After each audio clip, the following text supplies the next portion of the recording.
ایک بار پھر سے طیبہ سے فلسطین میں آ، راستہ دیکھتی ہے پھر مسجد اقصیٰ تیرا۔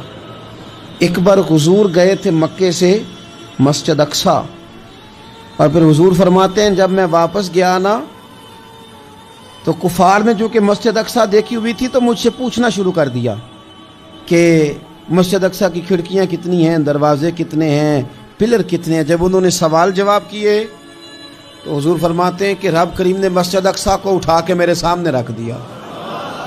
میں دیکھتا جاتا تھا، بتاتا جاتا تھا، کہہ لوں بات کر لوں۔ ایک دفعہ حضور مکے سے مسجد اقصیٰ آئے اور ایک دفعہ مسجد اقصیٰ میرے نبی کی زیارت کے لیے مکے گئی، حضور کی زیارت کے لیے مکہ شریف گئی۔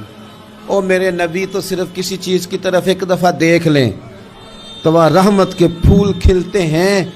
مسجد اقصیٰ کی طرف منہ کر کے 17 مہینے میرے نبی نے نماز پڑھی ہے۔ مسلمانوں پتہ ہی کوئی نہیں، ہماری خبریں ہی اور ہیں، ہمارا درد ہی اور ہے، ہمیں پتہ ہی نہیں بم کہاں برس رہے ہیں، ہمیں یہ خبر ہی نہیں۔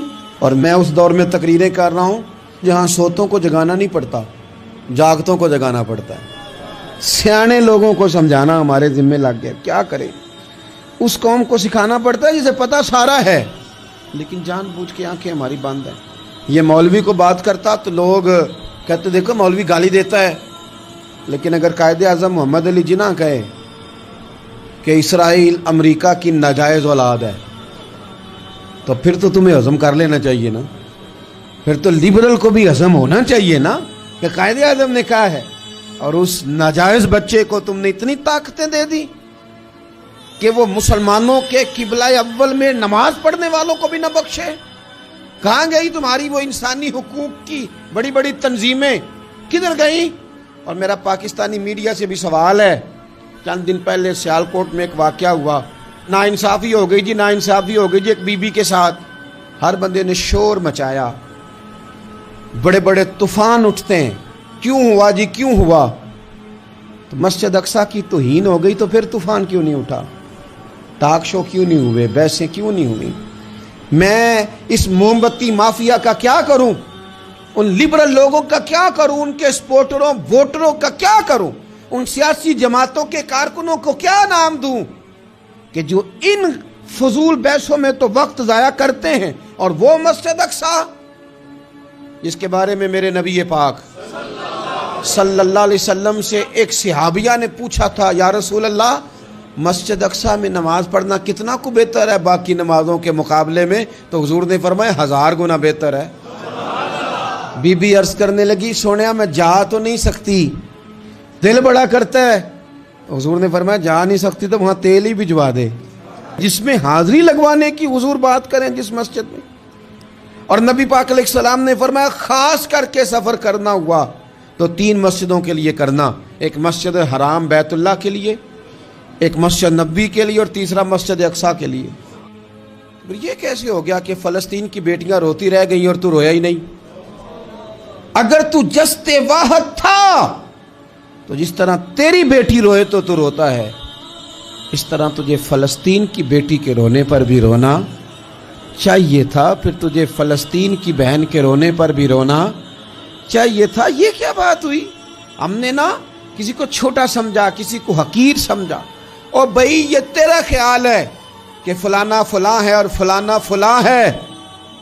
اقبال کہتے ہیں اپنی ملت پر قیاس اقوام مغرب سے نہ کر، خاص ہے ترکیب میں قوم رسول ہاشمی، تو نبی پاک کی قوم ہے۔ بحثیت مسلمان سوچے مسلمان۔ کسی نے پوچھا تھا حضرت سلمان فارسی سے نام کیا ہے؟ فرمانے لگے میرا نام اسلام ہے۔ کہا آپ کے والد کا نام؟ فرمایا اسلام۔ کا دادا کا نام اسلام۔